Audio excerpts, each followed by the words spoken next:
Rizal, kenapa kau boyo gila? Orang sibuk kerja tapi kau sibuk bersukaria. Boyolah, boyolah, boyolah, boyolah,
sampai ke Khlong Lan Waterfall.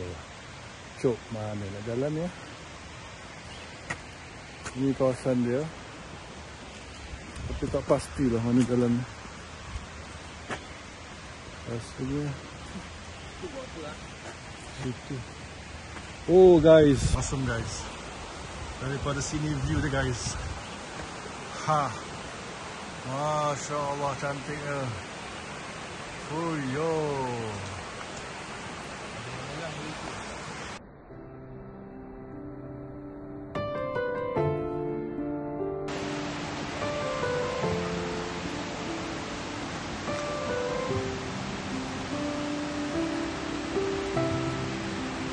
Okey, dia perjalanan dia kena jalan kaki sikit masuk.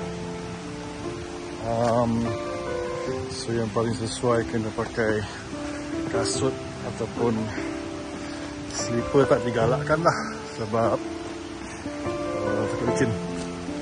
Memang kau. Okey, ubah strategi, salah jalan. Kita kena ambil daripada sebelah sana, bukan daripada sini. Kita patah balik kat sana tu, jalan dekat atas tu.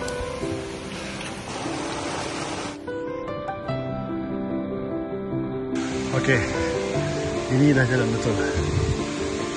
So, kita sediakan platform ni, kita jalan. Dari tujuan dia nampak saya kat situ. Nampak, nampak sikit-sikit lah.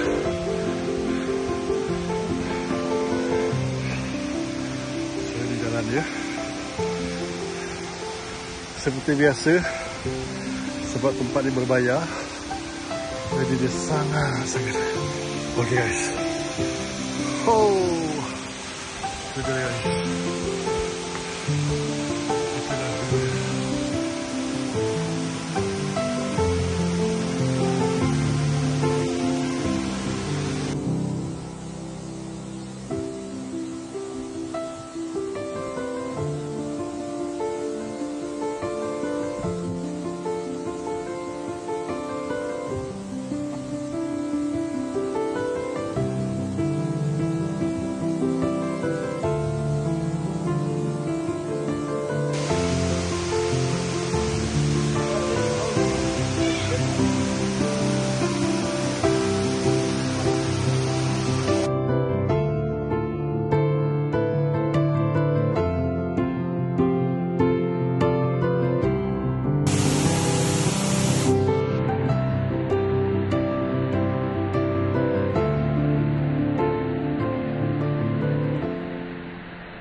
Okay guys, itulah dia Khlong Lan Waterfall.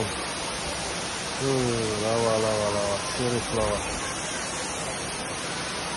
Walaupun tak apa nak ramai sangat, sunah. Tapi itu dia, terbaik.